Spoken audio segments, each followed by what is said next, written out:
buenos días, El Salvador. Qué placer enorme nuevamente volvernos a reencontrar como todas las mañanas para disfrutar al punto con Sergio Méndez. En esta ocasión, por supuesto, para iniciar este viaje por todo lo bonito, lo malo y lo feo que se dijo en esta tribuna de entrevista del lunes a viernes de 6:30 a 8 de la mañana, donde conversamos el día lunes con Max Mojica, abogado de la República, y abordamos no solamente la resolución de la Sala de lo Constitucional de la Corte Suprema de Justicia, donde admite una demanda en contra del Ejecutivo, sino que además por segunda ocasión consecutiva suspensión del acto reclamado y le dice al gobierno del presidente Nayib Bukele no puede decretar una emergencia nacional por cuanto esto le corresponde intrínsecamente válido únicamente a la Asamblea Legislativa.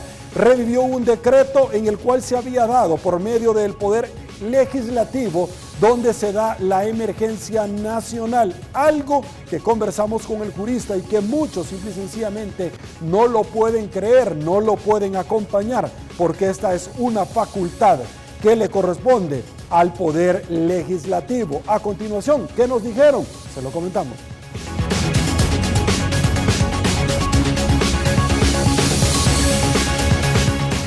En la entrevista de este lunes vía llamada telefónica, el abogado Max Mojica habló sobre el decreto 593, el cual señaló que este fue revivido por la Sala de lo Constitucional para llenar un vacío legal. El muerto es el decreto legislativo número 593. ¿En qué consiste esta situación, señores? Lo que consiste es esto, miren, la Sala, ya existe jurisprudencia, lo cual no es muy común, pero sí existe, podemos citar, cuando la Sala revivió la ley de probidad, eso significa que existe un cuerpo de ley, en este caso un decreto legislativo, que ya había cesado funciones. Pero ¿por qué la Sala lo revive? La Sala lo revive para llenar un vacío legal. ¿Cómo se come todo este asunto? Lo que sucede es de que existe una pugna que pues está a la vista de todos entre el Ejecutivo, entre el órgano ejecutivo pues liderado por Nayib Bukele y la Asamblea Legislativa. Esta pugna genera un vacío de ley. ¿Por qué? Porque el legislativo pretender dar normas y el Ejecutivo caprichosamente vetarlas. Así también, el abogado llamó más de lo mismo al Ejecutivo, esto por los supuestos actos de corrupción y los casos de nepotismo. Decía Redentor, cuando yo vengo y me ofrezco al pueblo como que yo fuera realmente esa persona que va a venir a cambiar y va a venir a ser diferente de los demás, de lo mismo, etcétera, etcétera, entonces yo estoy poniendo a mí mismo la barra bastante alta, Sergio. Entonces, ¿qué es lo que el pueblo espera? El pueblo espera que yo sea absolutamente decente, que yo esté absolutamente comprometido en contra de la corrupción. Pero ¿qué es lo que ha sucedido?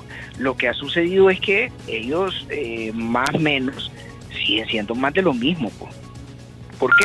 Porque lo que ellos critican como más de lo mismo, lo que ellos critican como las políticas corruptas de Arena, lo que ellos critican como las políticas corruptas del Frente, los tweets que él mandaba, despidan a la sobrina del funcionario tal, despidan a la esposa del funcionario tal, despidan a la hija del funcionario tal, ellos lo están haciendo, hombre. O sea, tienen por ejemplo, uno de los funcionarios tiene triple sueldo, tiene al papá trabajando en otro lado. Quiero preguntarte, porque lo que nosotros estamos viendo, Max, sobre esta situación y este mismo hilo que estoy presentando, los portales de transparencia no reflejan nada.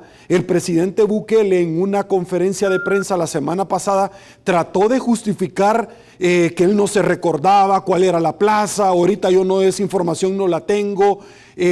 Una persona tan cercana a él, que él lo nombró, y que es el tema del momento, que es un culebrón. ¿Cómo no se acuerda de eso el presidente o no pide esos datos antes de una conferencia de prensa, Max? Porque tanto el secretario, en el segundo video, lo tenemos listo a producción, afuera del canal de televisión, establece que mire, búsquenlo en el portal de transparencia, pero ¿por qué no me lo dice? No, el mismo titular no sabe cuánto gana o cuál es la plaza. A continuación se la presentamos. Yo lo ostento ad honorem, así es. ¿Y por qué le paga el Estado entonces? Con una plaza aparte, así es. ¿Podríamos conocer cuál es esa plaza? No, pero la pueden averiguar y la pueden solicitar dentro a información de acceso a la información. Mejor conocerlo de su viva voz. Sí, por eso lo pueden pedir a través de acceso a la información. Okay, gracias. Ahora, Max, quiero preguntarte, porque el tema es, si esto nunca se hubiera dado, ellos tampoco nunca lo hubieran dicho. Número uno, hay resoluciones que no permitan que una misma persona tenga diferentes plazas. Número uno. Número dos, ¿cómo poder donar algo? Porque el presidente decía, no, es que la plaza de jurídico, él solamente viene a firmar, los colaboradores le hacen los documentos. Y yo esto te lo quiero plantear porque por allá por el mes de junio del año pasado hablamos acerca de que el presidente no quitó la partida secreta. De hecho, fue hasta este año, pero le puso candado al presupuesto del organismo de inteligencia de Estado, que ya salió el titular también con un sueldo sumamente alto, como se está manejando en las redes sociales.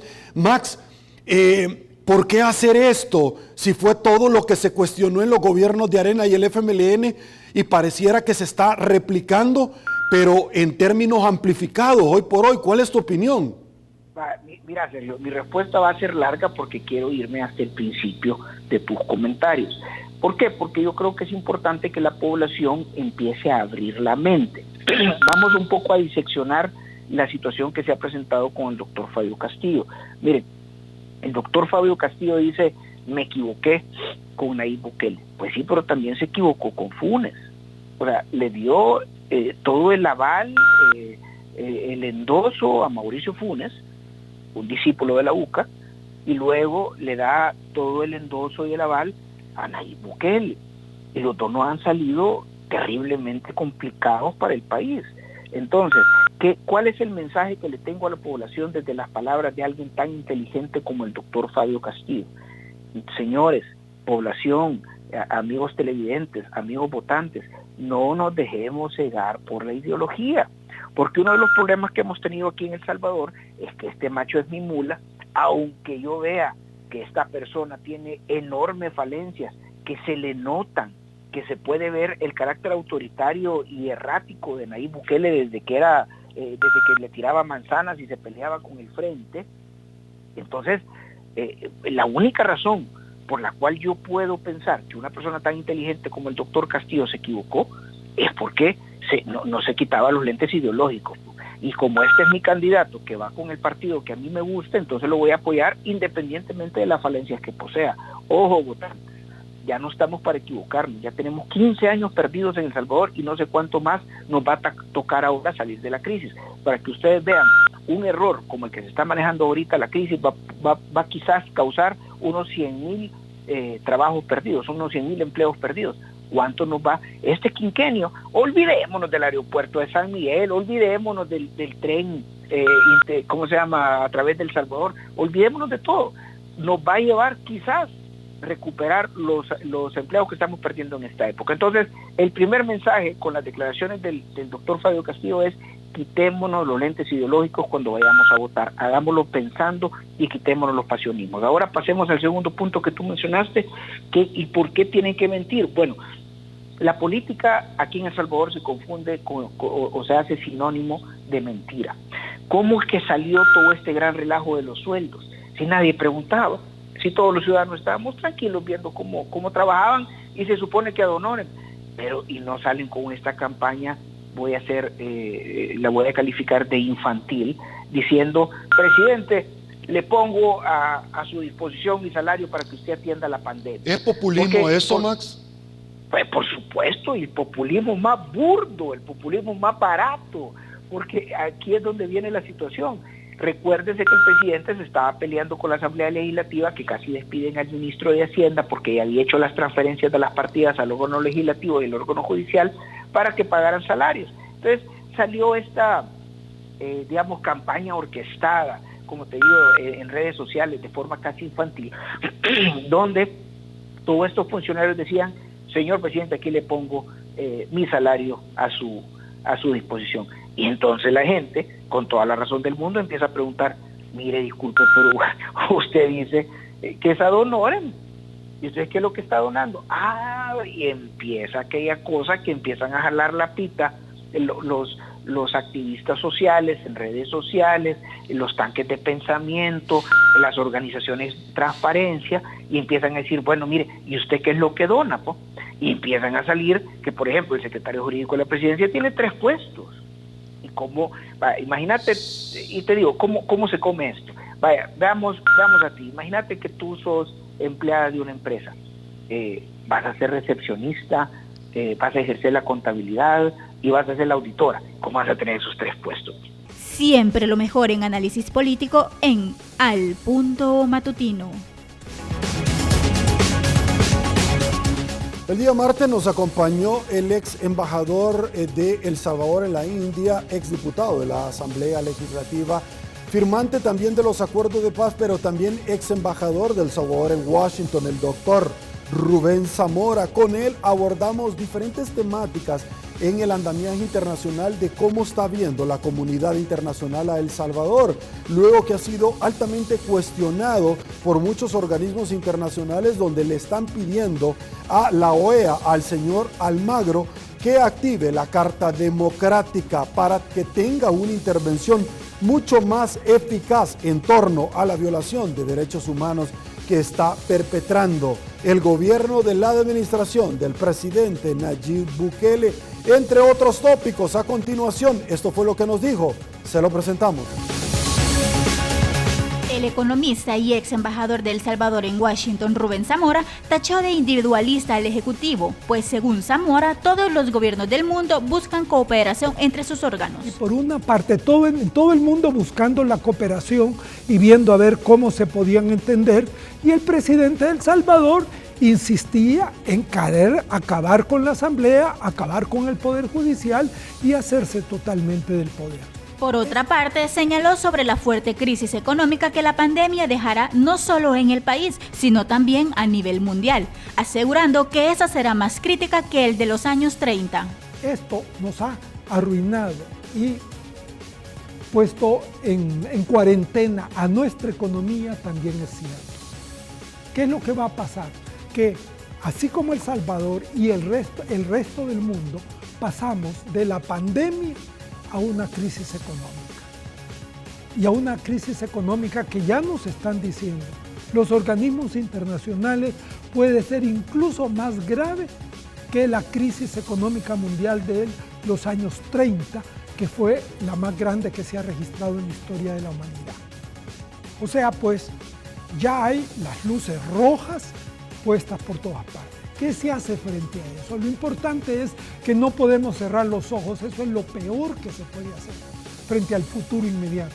Doctor, como ex embajador de El Salvador en Washington, entre otros cargos, su opinión, CNN en español, El Salvador es el único país alrededor de todo el mundo que se niega a el retorno de los connacionales varados.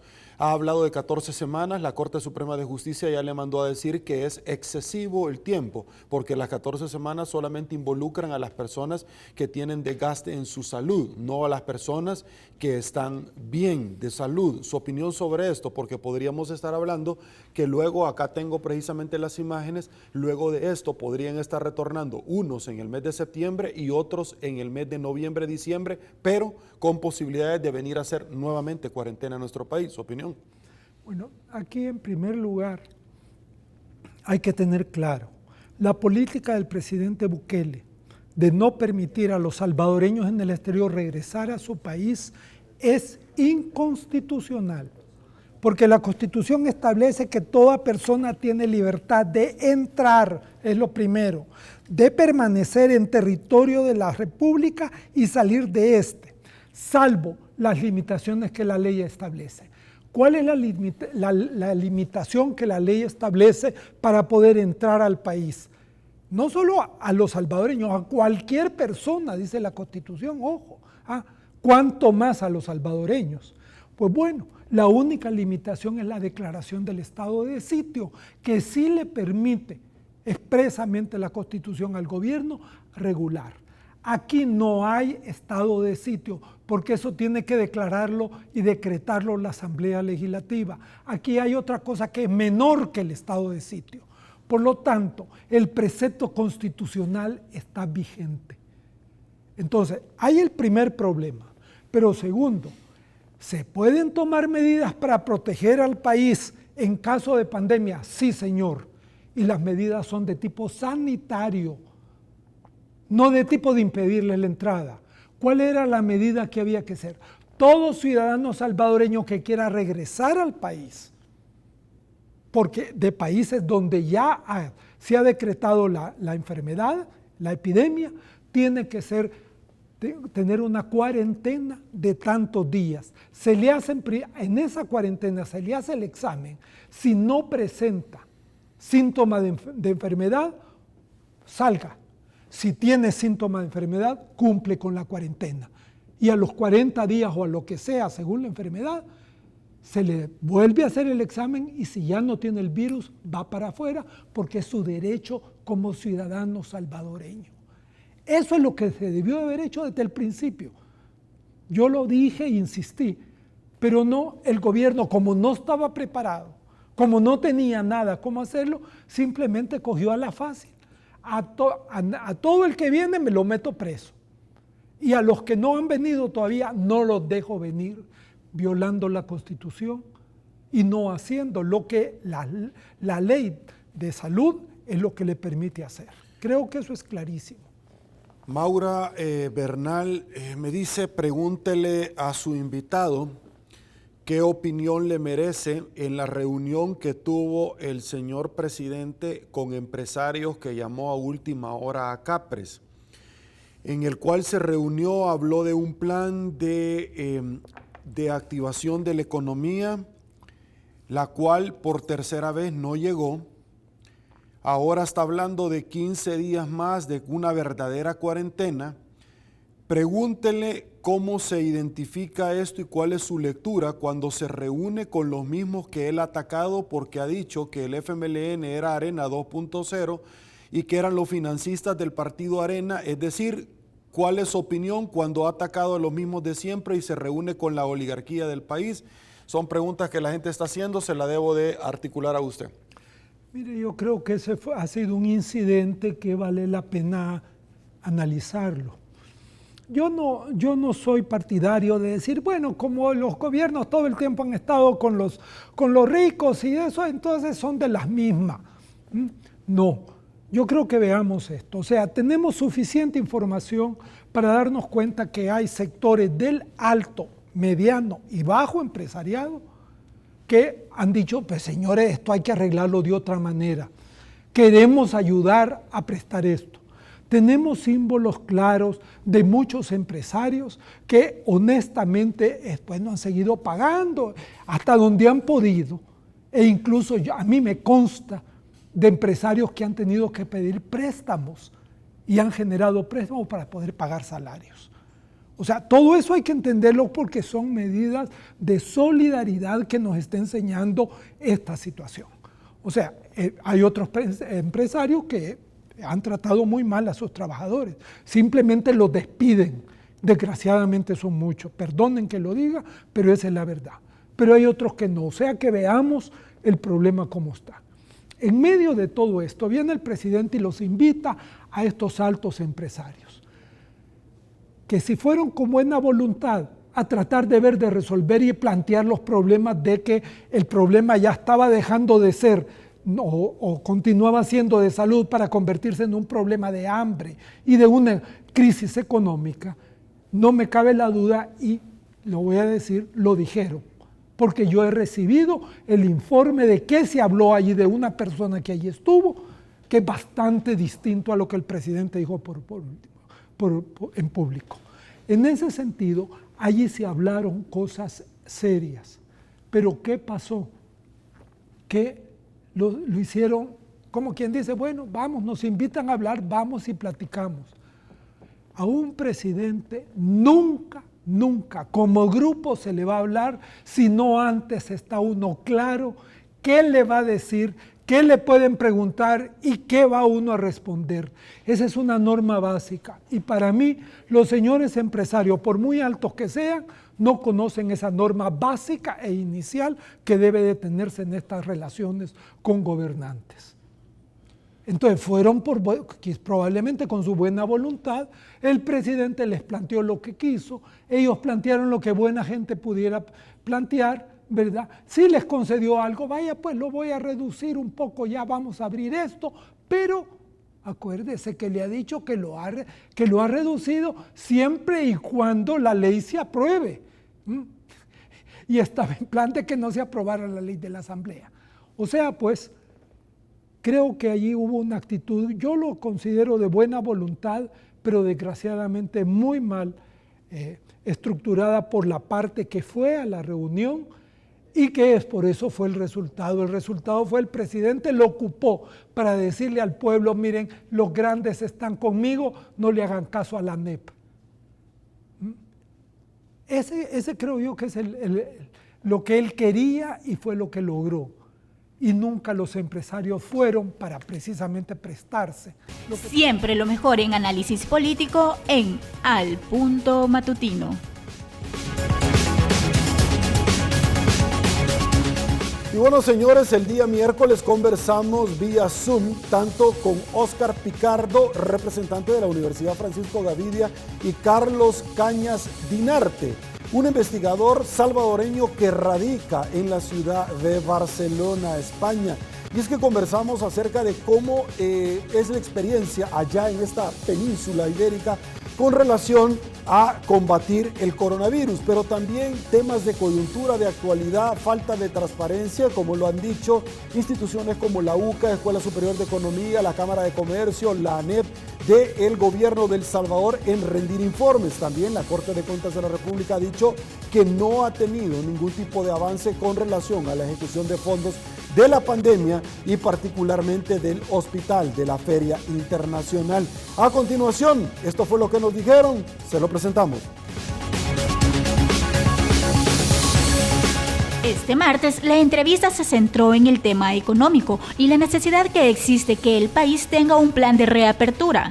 Según Óscar Picardo, sostiene que a pesar que el país lleva 3 días consecutivos en el cual el número de recuperados es mayor al de los infectados, debemos esperar un poco para volver a la normalidad. No obstante, digamos, si bien se puede ir planificando la vuelta a la normalidad, tendríamos que esperar unos días más, posiblemente una semana, para garantizar que es una tendencia y que no es un hecho fortuito, es decir, que tuvimos 2 o 3 días de descenso nada más y luego podría crecer. La vuelta a la normalidad es un aspecto muy delicado, en función que se tiene que planificar muy bien por sectores, por niveles de aglomeramiento. Digamos, en cierta medida lo que ha hecho España, poner horarios, habilitar sectores. Hay mucha presión económica por las circunstancias. A diferencia de España, nuestra economía tiene una base muy amplia de microempresas y comercio informal. Además, el investigador Carlos Cañas señala que El Salvador debe de tener una planificación acorde a las necesidades que se podrían enfrentar en un futuro. En El Salvador seguimos haciendo las cosas como si es la primera vez, ¿no? La primera vez que tiembla, reaccionamos. La primera vez que hay un huracán, reaccionamos. La primera vez que hay una pandemia, reaccionamos. No puede ser posible. Tenemos que tener planificaciones a corto, mediano y largo plazo. Cuando el Plan de Nación trazó hace unos años la necesidad de que no se podía estar reaccionando de manera inmediata frente a las inundaciones del Bajo Lempa, se construyeron los megalbergues en esa zona. Bueno, de la misma manera necesitamos tener planificación de cara al futuro. Si ya estamos viendo que en el mundo se viene una posible segunda oleada de coronavirus, ¿qué estamos haciendo en estos momentos? Yo creo que eso es lo que debería de estar haciendo el Ejecutivo, el Legislativo y también el Judicial. No solo estar reaccionando ante las situaciones, hay que proponer, pero se debe proponer con herramientas científicas, médicas, epidemiológicas en la mano, no solamente con la visera política y los anteojos partidarios. El día de ayer, conversando con estos economistas y particularmente con el ex embajador René León, hablábamos acerca de la confianza para obtener empréstitos y la colocación de CETES y LETES a una tasa que pudiera ser sostenible. Hablábamos de que El Salvador puede entrar en una categoría C, Oscar, en una categoría de bonos basura, y poder obtener préstamos entre el 11 y el 15%, complicadísimo de cara al otro año, que vamos a necesitar más plata para el presupuesto y no caer en un default. Este tema es complicado porque lo hablaba la señora Mari Carmen Aponte, que se refiere en el andamiaje internacional, organizaciones están pidiendo 36, la activación de la Carta Democrática en contra de El Salvador de la OEA. Escuchábamos al señor Vivanco cuando el presidente dijo que no le iba a pagar los sueldos a la Asamblea ni a la Corte porque no le daba resoluciones favorables a sus pretensiones. Pero también surge aquel fantasma de una dictadura y con situaciones, por ejemplo, con el 9 de febrero, pero también con este tipo de afirmaciones. Póngamelas, por favor, lo que el candidato a diputado de Nuevas Ideas y que se ha viralizado y que lo tenemos que presentar porque como medio de comunicación es nuestra obligación. Compártamelo, producción, por favor, que lo acabamos de poner para efectos de ilustración. Y que el candidato señala puntualmente, aquí lo voy a leer, que el precandidato de Nuevas Ideas asegura que buscará cambiar la Constitución para que el presidente Nayib Bukele pueda reelegirse. Jimmy Lozano es precandidato a diputado por el departamento de San Salvador a través del partido Nuevas Ideas, así lo afirmó su biografía en Twitter. Según él, su objetivo es llegar a la Asamblea Legislativa para impulsar la reelección del presidente Nayib Bukele de la República. Debo de preguntarte a ti, Carlos, Oscar, cómo este tipo de situaciones nos puede afectar más aún del tema institucional y la adquisición de más deuda, porque de hecho soy abogado y alguien podría decirme, Sergio, se necesitarían 2 asambleas legislativas, ya hay resolución de la sala anterior. Sí, ese es el caso, pero en el tema de una constituyente, la Carta Magna o norma supralegal de rango constitucional no establece cuántos diputados para hacer el llamado y no se necesitan 2 asambleas, se puede hacer en el mismo momento. Tu opinión, voy contigo porque este tipo de ayudas, de noticias, no ayuda, no contribuye en lo más mínimo para que nuestro país pueda tener el día de mañana un despegue económico. Tu opinión, voy contigo, Carlos, y la pregunta extensible para Oscar. Yo creo que es esencial y necesario que nuestra población conozca cómo se estructuró la Constitución de 1983 y sus reformas de 1991 de cara a los acuerdos de paz.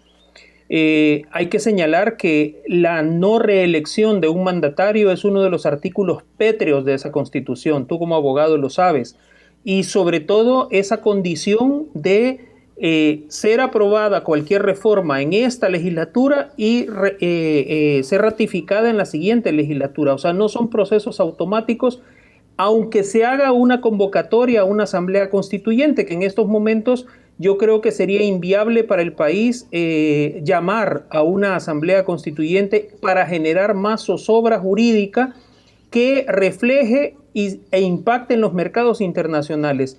Toda situación de inestabilidad al interior del país afecta de inmediato la condición de riesgo país que tenemos. En este sentido, las agencias de calificación de riesgo van a estar siempre pendientes. Estamos al borde de la calificación C, prácticamente de bonos basura, pues, o sea, donde podemos entrar fácilmente en un máximo de 6 meses en una condición de impago y, por tanto, estar sujetos a no recibir ningún tipo de préstamos internacionales.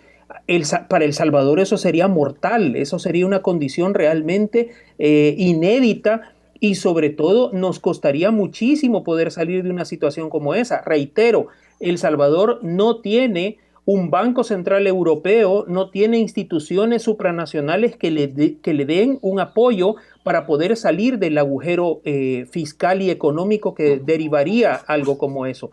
Entonces, no ocurre lo mismo, por ejemplo, con Grecia, con Portugal, con Italia, con España, a los que desde el Banco Central Europeo se les ha lanzado un salvavidas, una forma de salvataje para poder salir adelante, que ha costado muchísimo, sí, por supuesto, ha habido muertos, ha habido de todo en esos salvatajes, pero finalmente la economía ha seguido fluyendo, es lo que ha ocurrido y es lo que va a ocurrir ahora con este tema de la pandemia. Miles de muertos con una situación muy puntual, ¿verdad? En el caso de Europa, mucha de la responsabilidad de estos muertos va a recaer sobre las casas de adultos mayores, que han sido los principales focos de contagio en muchos casos. Entonces, en ese sentido, El Salvador tiene un reto muy grande y es no seguir generando más zozobra jurídica que se refleje en las calificaciones de riesgo y que eso obligue a seguir buscando préstamos a mayores intereses. Es imposible que la deuda de aquí al 2035 o al 2060 siga creciendo a ese ritmo. Oscar. Sí, coincido con Carlos. Efectivamente, estas calificadoras de riesgo, digamos, están estudiando los escenarios, digamos, el nivel de confiabilidad, el nivel de institucionalidad, ¿verdad? Porque eso definitivamente va a incidir en el futuro.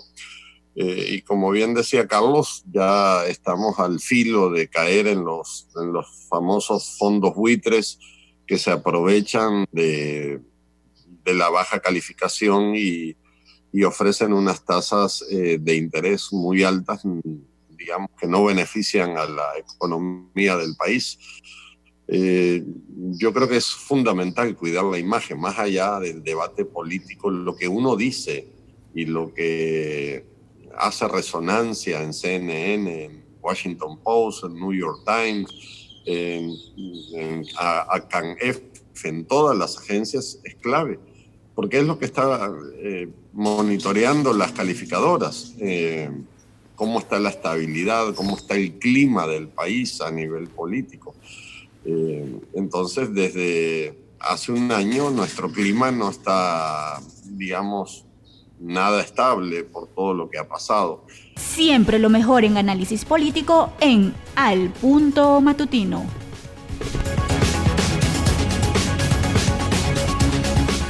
El día jueves, mañana de análisis, conversamos con la licenciada Zulem Ayala. Julio Belén Martínez no nos pudo acompañar por temas de salud y lo hará la próxima semana, pero con Zulem Ayala abordamos situaciones bien complicadas acerca de nepotismo en la cosa pública del Estado, doble o triple plaza, en el cual algunas personas están funcionando. La negativa en la Asamblea Legislativa del Ejecutivo de transparentar la ejecución de los fondos y cómo es que está contratando a ciertas personas. De hecho, el ministro de Hacienda reitera que se limitarán la acción de presupuestos para determinados campos de acción, pero también habrán recorte de personal, algo que es imperativo, categórico, realizarlo, como lo dijo el ex embajador de El Salvador en Washington, René León. Esto fue lo que nos dijo. A continuación, se lo presentamos. La abogada Zulem Ayala criticó a los ministros que ofrecieron su salario al Ejecutivo, pues todos están ad honorem. Cómo se han dado baños ellos de que están laborando de forma ad honorem, pero inmediatamente después de una reunión que tuvo el señor presidente en Capres, creo que con los alcaldes, salieron todos a poner a disposición su salario ad honorem. Y ahí fue donde surgió la pregunta, bueno, y el ministro de Salud, que es pariente del señor Bukele, que firma los decretos como ministro de Salud ad honorem, resulta ser que tiene una plaza. Resulta ser que este secretario jurídico de la presidencia, que el mismo presidente dijo que era simplemente un cargo donde firmaba, que el trabajo lo hacían los asesores de los asesores, pero que su plaza era otra. Hasta el momento desconocemos cuál es la plaza verdadera que ostenta el señor Ernesto Castro, el secretario jurídico de la presidencia. El señor Yamil Bukele, que está al frente del INDES, también se hace llamar ad honorem. Hasta el momento no sabemos qué plazas tiene. Y efectivamente, creo que esos cargos no tienen tanto que ver si se cobra un salario o no, sino el poder que otorga estar sentado en ese lugar. Así también habló sobre el dinero que el presidente Bukele utilizó, el cual iba destinado al Seguro Social. Además, sobre posibles reformas a las pensiones, tachándole de dictador, pues el Ejecutivo quiere decretar leyes a través de decretos ejecutivos. Creo que el presidente Bukele, repito, Él ya no esconde sus intenciones al decir que le incomoda trabajar sabiendo que hay una asamblea legislativa que no hace lo que él quiere, no legisla según lo que él desea. Ya ha dicho que le incomoda la sala de lo constitucional porque le puede votar cualquier decreto que él saque. Él quisiera trabajar y decretar leyes a través de decretos ejecutivos como hacen los dictadores, ¿verdad? Donde no hay pesos ni contrapesos, donde no hay límites al poder. Él ha demostrado en reiteradas ocasiones que esas limitantes que le ponen los demás órganos del Estado no le gustan. Pero repito, no creo que sea el momento para que él lleve a cabo lo que comenzó el 9 de febrero. ¿Por qué? Porque hay muchas limitantes actualmente y una de ellas es lo económico, ¿verdad? Apenas y están llegando recursos al Estado para ir pagando salarios. La mala imagen que tiene el país no le está permitiendo ir allá afuera a conseguir fondos en préstamos. En el tema de las pensiones, no soy la voz autorizada para hablar de eso. Lo único que puedo decir es que el Estado es un malísimo administrador del dinero y el señor Bukele todavía peor. Dejó en quiebra la alcaldía de Nuevo Cucatlán, dejó en quiebra la alcaldía de San Salvador y por lo visto va tras la quiebra del país completamente. Ok, Zulem, tengo declaraciones del doctor Rubén Zamora, que estuvo esta semana con nosotros, ex embajador de El Salvador en Washington, entre otros cargos. Y también ese mismo día, en la noche, nos acompañó el destacado economista, ex embajador de El Salvador en Washington, negociador internacional y estuvo como 14 años o un poco más en aquel país del norte representando como el hombre fuerte que teníamos, y también ex viceministro de Economía, entre otros palmarés, el licenciado René León. Tengo las declaraciones de lo que dijo el doctor Rubén Zamora, se lo presento. El punto es que, y lo raro de todo esto, es que teniendo una gran diferencia el presidente que quería que ya se hiciera, que ya se lo aprobaran, ¿verdad? Y una vez se lo aprueban, se tiene que poner a buscar el dinero y ahí está callado. ¿Por qué? Porque no ha conseguido el dinero. Porque se le han acabado el dinero que tenía de aquí adentro. Y ya el ministro de Hacienda lo ha dicho con toda claridad, ya no tengo con qué pagar. Y los 2.000 millones que se esperaba que vinieran, no vienen. ¿Y por qué no lo ha conseguido? En gran medida, porque el presidente ha destruido su prestigio internacional. No solo frente a otros gobiernos, no solo frente a Naciones Unidas, no solo frente a los demás organismos internacionales, sino frente a Wall Street, que es donde le prestan el dinero. Bueno, ya lo dijo el ministro de Hacienda, no tengo para pagar salarios. Eso es cuando el gobierno empieza a entrar en el quiebre, fiscalmente hablando. ¿Y por qué? Porque el problema es que se le han cerrado las puertas de lo que era la otra pieza para poder mantener fiscalmente al país durante la pandemia, que era el apoyo internacional. Primero, la cooperación internacional tiende a disminuir, no solo porque hay pandemia y los países están entrando también en crisis los donantes, ¿verdad?, sino también porque están viendo lo que pasa aquí en El Salvador y lo que el gobierno está haciendo. Un gobierno que no tiene un rumbo claro, un gobierno que lo que se dedica a nivel internacional es a pelearse. Se ha peleado con el presidente de Guatemala, se ha peleado con el de Honduras, ya estaba peleado con el de Nicaragua, se peleó con el de Costa Rica, se peleó con el gobierno de México. Entonces la gente, bueno, ¿y esto qué es? ¿Este gobierno para dónde va? Entonces la credibilidad del gobierno se destruye. Ok, Zulem, quiero compartir contigo, estas declaraciones, pero también una pregunta de Mardoqueo Serpas, y me dice, pregúntele a Zulem las palabras del ex embajador René León, quien dijo que no tenía nada que estar haciendo el embajador de Washington. Eso era injerencia, al igual que el de la Organización Mundial de la Salud. Que más adelante le voy a contar, Sergio, que donde trabaja en CEL un familiar de él. Bueno, eso ya es un tema que hay que investigarlo.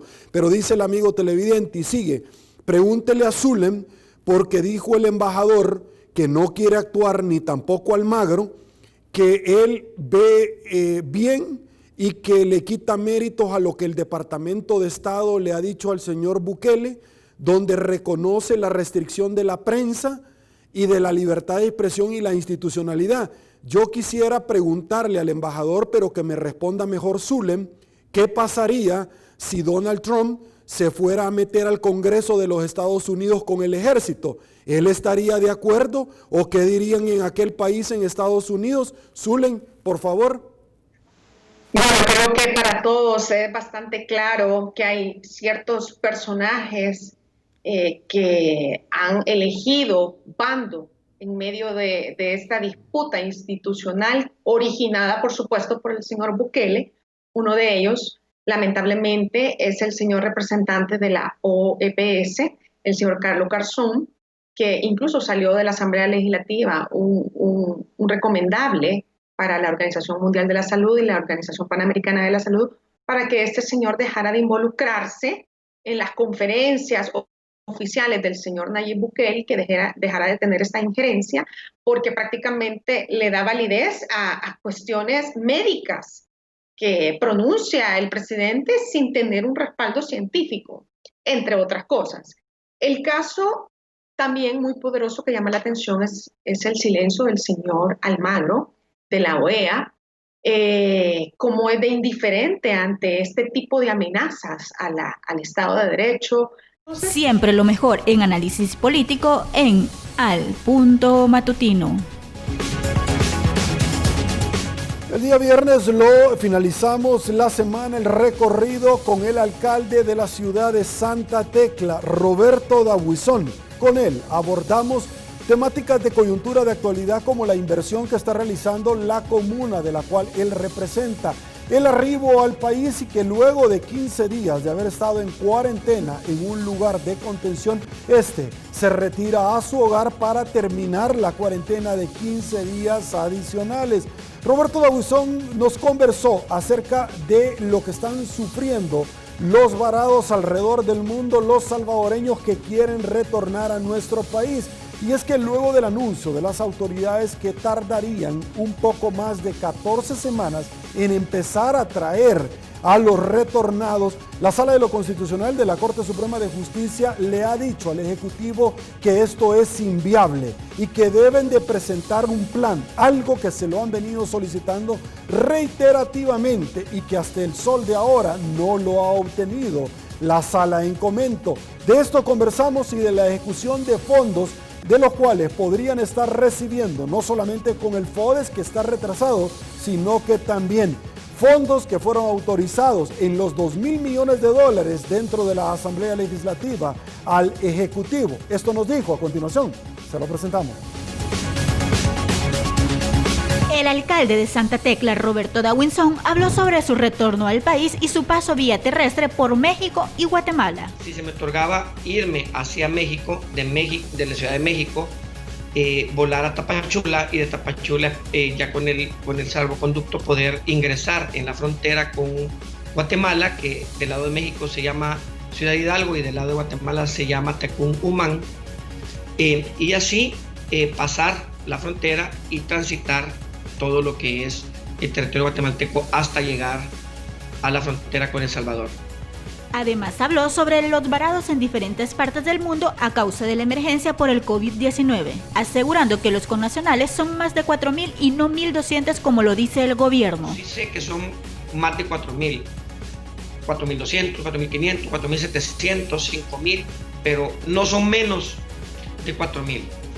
Lo que sí es un número a señalar es ese de 1,200, porque es mentira. 1,200 no son los varados de CSV. Varados son más de 4,000. Y debe darle respuesta a los 4,000. Y cada día hay nuevos varados.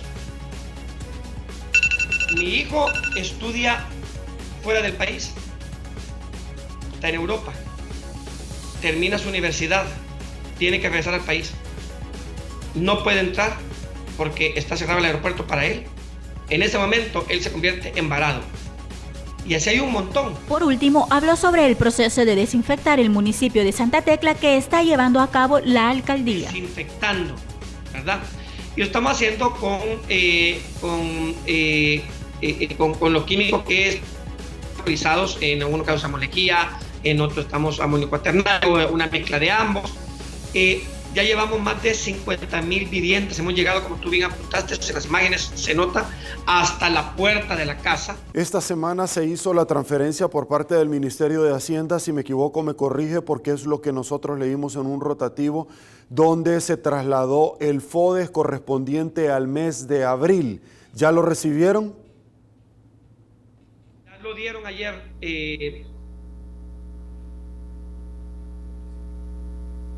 ¿Perdón? Ok, tenemos problemas ahorita con la conexión. ¿Ya la recuperamos, alcalde? ¿Alcalde?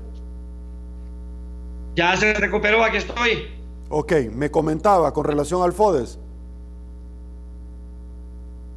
El FODES ya lo dieron ayer. Ayer ya llegó a las cuentas municipales, el mes de abril. Perdón, creo que en marzo. Bueno, tengo que corroborar eso, pero ayer entró FODES, me estaba diciendo el director general, y ya estamos con eso, haciéndole frente a las responsabilidades que nos toca como alcaldía. Y además estamos haciendo ciertas obras que tenemos que concluir, o sea, obras físicas, que también estamos ocupando el FODES. Así que ya ahorita pues tenemos ese ingreso que nos está sirviendo para poder paliar. Disculpa que volteé la vista, pero allá tengo la pantalla de televisión para estar monitoreando el programa.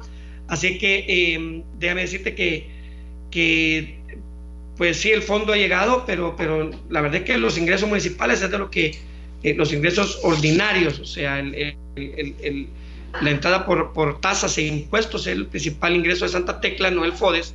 Nosotros no vivimos del FODES. Se nos ha caído más de un 77% la recaudación. El impacto financiero es grande. Sí tenemos garantizados los salarios de mayo y junio, gracias a que pedimos un préstamo, que también fue otro rollo para que nos dieran, de parte del gobierno, nos aprobaran la categoría y nos estaban atrasando en la firma de este préstamo, pero lo logramos sacar a tiempo, y con ello le hemos hecho frente a los pagos de los proveedores, así como también a guardar el dinero para la planilla de este mes y del próximo. Pero ya para julio no vamos a poder nosotros hacerle frente a los salarios si no se reactiva la economía y no empezamos a percibir ingresos propios, porque con el FODES no sobrevivimos. O sea, con el FODES no vamos a poder sacar adelante la planilla, no vamos a poder sacar adelante los gastos o las inversiones del municipio. Además, ya tenemos que empezar a hacer mantenimiento a la red vial del municipio. Todo el FODES lo teníamos dispuesto para apoyar o para atender la red vial municipal, y ahorita pues lo tenemos esto en suspenso, no podemos hacer ese trabajo, pero ya tenemos que empezar a hacerlo, si no se va a perder las calles y va a ser peor después cuando retornemos a la normalidad, si las calles no son atendidas a tiempo. O sea, la situación cada día se va agravando, cada día que se atrasa el regreso a la actividad económica, pues para nosotros se nos complica el poder atender y dar los servicios municipales, porque nosotros no es que generemos dinero, a nosotros nos pagan los contribuyentes con sus tasas y sus impuestos. Los impuestos a la actividad económica, que está cero prácticamente en Santa Tecla, y las tasas por los servicios que prestamos a las viviendas, o sea, los ciudadanos de sus casas, que también están suspendidas porque se cobran a través del pago de recibo de electricidad. Y si no están pagando la electricidad, no están pagando tampoco las tasas municipales. Entonces nuestros ingresos se han visto mermados severamente. El FODES para Santa Tecla, por lo menos, sí es una ayuda, pero no es la gran noticia, porque no es de lo que vivimos. Los municipios grandes somos los que tenemos la mayor responsabilidad y sobre los que tienen mayor nivel de inversión. Por lo tanto, somos también los que contribuimos más en la reactivación económica. Es por eso que hemos venido hablando de que los fondos de esos 2.000 millones, que el 30% van para los municipios, o sea, hasta 600 millones podrían ir a los municipios, debieran de distribuirse pensando en el tamaño de la población o hacer una mezcla, si es para inversión, que vaya por tamaño de la población, y si es para atención de la pandemia, que vaya por fórmula FODES. Pero no puede ser que en los municipios más grandes, sobre los que recae mayor responsabilidad, donde tenemos mayor concentración de ciudadanos, donde hay mayor probabilidad de contagio, donde hay también mayor incidencia en la reactivación económica, se le castigue con menos recursos para poder sacar adelante la economía del país.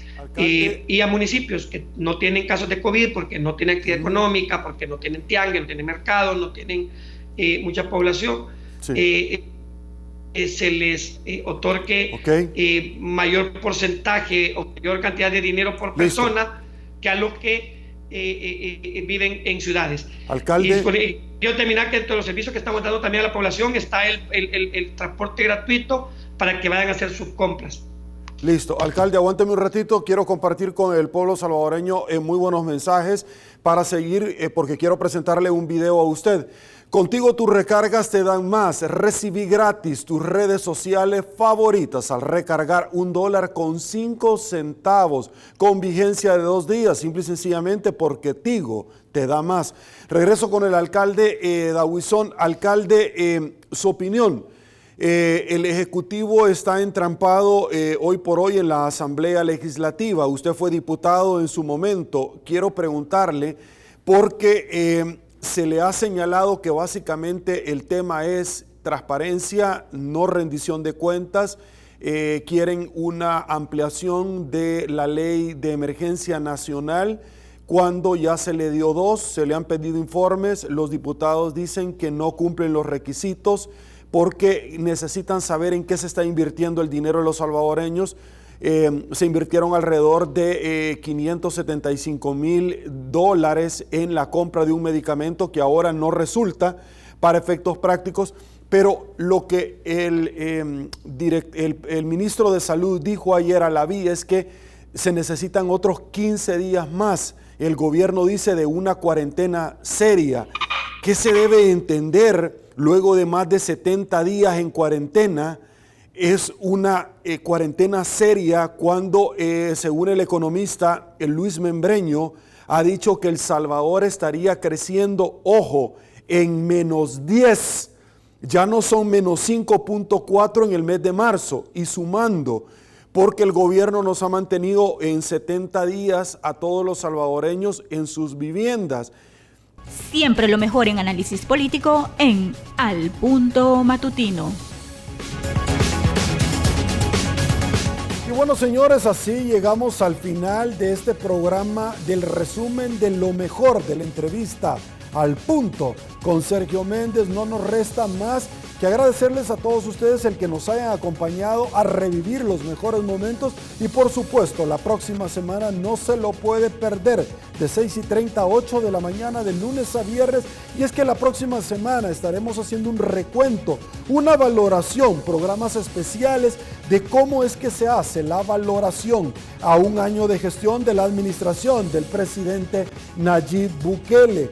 Algo que también no ha caído en gracia para muchas personas porque se hizo el llamado por parte de la Asamblea Legislativa ante la celebración del primer año de gestión y rendición de cuentas por parte del mandatario, quien ha dicho que no va a llegar, violando para algunos abogados nuevamente las leyes y la Constitución de la República de El Salvador. Soy Sergio Méndez, así están las cosas hoy por hoy en nuestro país. Si le gustó el resumen de la entrevista, comente el resto de su vida. Será hasta una nueva oportunidad y una vez más, que el Señor nos bendiga a todos.